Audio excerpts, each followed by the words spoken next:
लेकिन इस बीच बलिया का जो आंकड़ा है वो बता देते हैं, क्योंकि बलिया से हमारे जो दर्शक हैं वो जानना चाहते थे बलिया में क्या हो रहा है। बलिया के बारे में बताएं शिव। कि अभी हमारे ओपिनियन पोल में 48.49% है, इंडिया अलायंस 34.71, यहाँ पे अदर्स 8% है। मैं क्लियर कर दूं, अदर्स यहाँ पे बीएसपी है 8% वोट, एंड अनडिसाइडेड है 8.73%।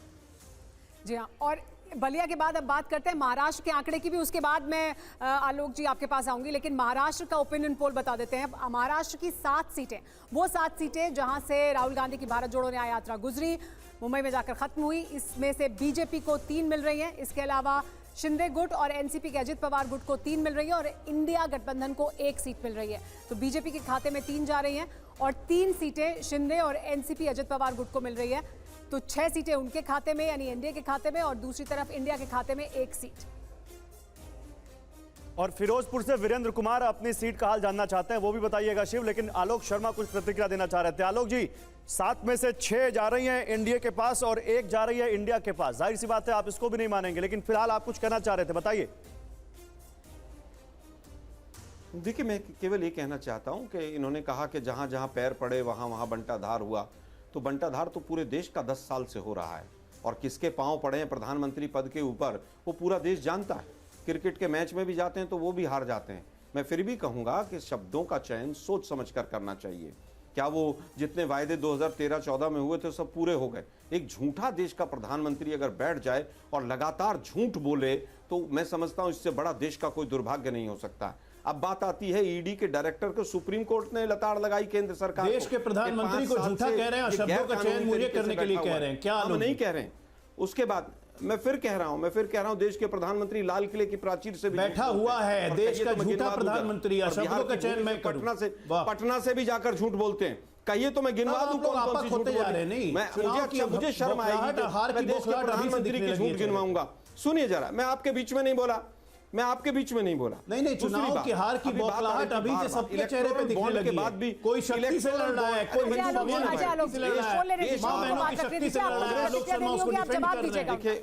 अजय आलोक जी, गलत बात है ना? अजय आलोक जी, उनको बोलने दीजिए, यही गलत आपको बात जो कहना होगा आप इनका जवाब दीजिएगा। देखिए, देश में राजनीतिक दल हारते हैं, जीतते हैं, लेकिन जब देश हारता है और वो भी एक राजनीतिक दल की अहंकारिता की वजह से, तो दुख होता है। जब ईडी के डायरेक्टर को सुप्रीम कोर्ट कहता है कि इसकी अपॉइंटमेंट 5 साल से इलीगल है, हम नहीं कह रहे, सीबीआई के डायरेक्टर को पेंशन नहीं मिलती है, इलेक्शन कमीशन विपक्षी दलों को 8-8, 10-10 महीने मिलने का समय नहीं देता है, तब किस पर भरोसा करें और क्यों करें? जहां तक सुप्रीम कोर्ट के जजेस की बात है, 1 मिनट अंतिम बात कहना चाहूंगा। किरण रिजिजू जी ने क्या कहा था कि देशद्रोह का काम करते हैं ये लोग, और आप हमारे ऊपर सवाल उठाते हैं केवल बातों की बाजीगरी करके अपने सोशल मीडिया। ओके आलोक जी, अब अजय आलोक आपकी बात का जवाब देंगे, लेकिन उससे पहले हम जवाब देंगे फिरोजपुर के दर्शक का सवाल का। ओके, फिरोजपुर के दर्शक ने जो पूछा था, शिव बताइए क्या है आपका ओपिनियन पोल फिरोजपुर को लेकर? जी, फिरोजपुर में इंडिया अलायंस या आम आदमी पार्टी वहां पे आगे चल रही है 38.95% से। एनडीए का वोट वहां पे या बीजेपी का वोट यहाँ पे 26% के करीब आ रहा है हमारे पोल के हिसाब से। अदर्स यहाँ पे 18.56 हैं। यहाँ पे भी अनडिसाइडेड वोट करीबन 16.5% है। ठीक है, 16.5% अनडिसाइडेड वोट, लेकिन फिलहाल आम आदमी पार्टी फिरोजपुर से हमारे ओपिनियन पोल में आगे चल रही है।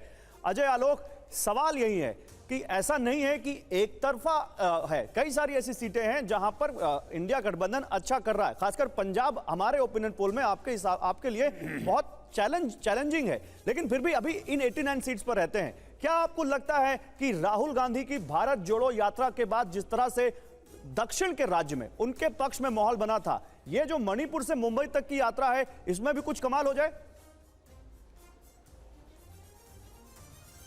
देखिए, सबसे पहले तो ये यात्रा का नाम जो आप कहते हैं भारत जोड़ो यात्रा, ये भारत जोड़ो यात्रा न्याय यात्रा नहीं थी। ये पूरे देश में मुसलमान जोड़ो यात्रा थी, और उसका नतीजा कि अलायंस का सबसे ज़्यादा असर अलायंस के पार्टनर्स को ही पड़ा। असम में गए, बदरुद्दीन अजमल भाग गए, गठबंधन का हिस्सा नहीं बने। बंगाल में आई, ममता दीदी ने अनाउंस कर दिया, 4200 सीट पे अपने कैंडिडेट अनाउंस कर दिए। बिहार में पहले ही से गठबंधन था इनका लालू यादव के साथ, कौन सा इंडिया अलायंस बन गया भाई? यूपी में समाजवादी पार्टी के साथ मिलकर लड़ रही थे 17 में, फिर से मिल गए, और बल्कि तो और बहुजन समाज पार्टी और आरएलडी निकल गई, लड़ नहीं रही है कहाँ ये अलायंस? ये हवा में तैरता हुआ अलायंस है। मैं कहता था ना इंडिगो। और आलोक जी, आप प्रधानमंत्री को झूठा कह रहे हैं, आप प्रधानमंत्री को तुम ताम कह रहे हैं, बैठा हुआ है, ये कर रहा है, और मुझे कह रहे हैं कि शब्दों की गरिमा रखनी चाहिए। मैंने कौन से गलत शब्द बोले? मैंने तो वही शब्द बोले जो राहुल गांधी ने कहा, हिंदू धर्म में शक्ति है, एक शक्ति नाम का शब्द होता है। हम प्रधानमंत्री मोदी से नहीं लड़ रहे हैं, हम बीजेपी से नहीं लड़ रहे हैं, हम शक्ति से लड़ रहे हैं। अरे जब बीजेपी प्रधानमंत्री से लड़ना नहीं है तो जाके भजन करिए, जाके चर्च में प्रे कीजिए। सॉरी, भजन बोल दिया, बुरा मान जाएंगे। पुनैया साहब के साथ जाके भजन किया और प्रे कीजिए। क्लैरिफिकेशन इंपॉर्टेंट है। राजनीतिक बात करते ही नहीं है, कुछ से कुछ बोल देते हैं, लोगों की भावना आहत होती है और तब आप कहते हैं कि परसेप्शन बिल्डिंग में मीडिया मदद नहीं कर अजय आलोक जी, आलोक शर्मा जी, आप प्रतिक्रिया दीजिएगा। पाली से मनोहर लाल जाना चाहते हैं कि पाली की क्या स्थिति है, क्योंकि हमारे दर्शक कॉल कर रहे हैं लगातार, तो उनको भी लेना साथ साथ जरूरी है। प्रतिक्रिया का पूरा मौका दूंगी आलोक जी आपको, लेकिन पाली राजस्थान की क्या है स्थिति, ये आप निकालें आंकड़ा, शिव वापस आपके पास आएंगे।